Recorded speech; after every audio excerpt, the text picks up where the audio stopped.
Good morning students, कैसे हो आप लोग। आप लोगों के लिए आज मैं क्लास 10 चैप्टर 1 सूरदास चैप्टर के कुछ प्रश्न बिल्कुल ही संक्षेप में लेकर आई हूँ, जिसे आप सुन भी लेंगे एक दो बार तो आपको बिल्कुल याद हो जाएगा और एग्जाम में आप इजीली इसे लिख दोगे।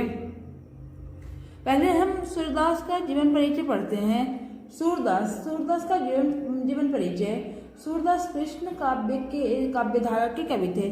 सबसे पहले हम याद करेंगे सूरदास जो थे वो कृष्ण काव्यधारा के कवि थे, कृष्ण भक्त कवि थे। और इन्होंने श्री कृष्ण के बाल्य जीवन का सजीव चित्रण करने वाले इस कवि का जन्म 1478 ईस्वी में रूणकता क्षेत्र में हुआ था, जो कि मथुरा के निकट है। अब हम क्या जानेंगे कि सूरदास का जन्म 1478 ईस्वी में हुआ था और ये श्री कृष्ण के बाल रूप का ही वर्णन करते थे। कुछ विद्वानों का मत है कि इनका जन्म दिल्ली के निकट सिही नामक स्थान पर हुआ था। जिस समय सूरदास मथुरा के गौघाट पर रह रहे थे, उस समय उनकी मुलाकात वल्लभाचार्य से हुई थी। वल्लभाचार्य कौन थे? सूरदास के गुरु थे। उन्होंने सूरदास को अपने संप्रदाय में दीक्षित किया, यानी अपने संप्रदाय में मिला लिया उन्होंने। बाद में सूरदास अष्टछाप के कवियों में सर्वश्रेष्ठ कवि बन गए। उन्होंने भागवत को आधार बनाकर पद रचना प्रारंभ किया और अपने ही रचे पदों का गायन करने लगे। कुछ विद्वान सूरदास को जन्म से ही अंधे मानते हैं, परंतु सूरदास अपने पदों में श्री कृष्ण को बाल लीला जैसा सजीव चित्रण करते हैं। बिना देखे वर्णन कर पाना संभव नहीं है। सूरदास 105 वर्ष का दीर्घायु जीवन जिया था उन्होंने। कितने साल जीवित रहे? 105 साल तक जीवित रहे इन्होंने। और इस महाकवि का निधन यानी मृत्यु 1583 ईस्वी में हो गई थी। तो आप याद कीजिए कि इनका जन्म 1478 में हुआ था और मृत्यु इनका 1583 में हुआ था। इनकी जो प्रसिद्ध रचनाएं हैं, जो प्रमाणिक ग्रंथ माने गए हैं, वो है सूरसागर, साहित्य लहरी और सूरसारावली। अब सूरदास चैप्टर जो है उसका बिल्कुल ही संक्षेप में देखते हैं कि इसे क्या समझाया गया है दोहा के माध्यम से। पद नामक काव्य, सूरदास के पद है ना, सूरदास के पद नामक काव्य पाठ सूरदास द्वारा रचित एवं संकलित पद सूरसागर के भ्रमर गीत से लिया गया है। कहाँ से लिया गया है बच्चों? भ्रमर गीत से लिया गया है। इस काव्य पाठ के पदों में गोपियों की विरह व्यथा को चित्रित किया गया है।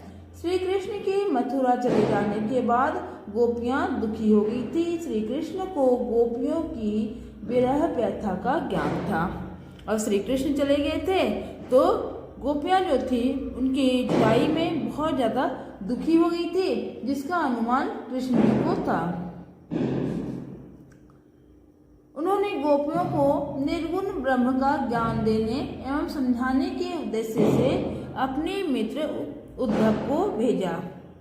उद्धव से प्रेम संदेश के स्थान पर योग संदेश पाकर गोपियों की व्यथा और बढ़ गई। इससे उद्धव अपने प्रयास में असफल सिद्ध हुए। गोपियां प्रेम को महत्व देती थी, ना कि योग को। योग संदेश उन्हें कड़वी ककड़ी की भांति लगी।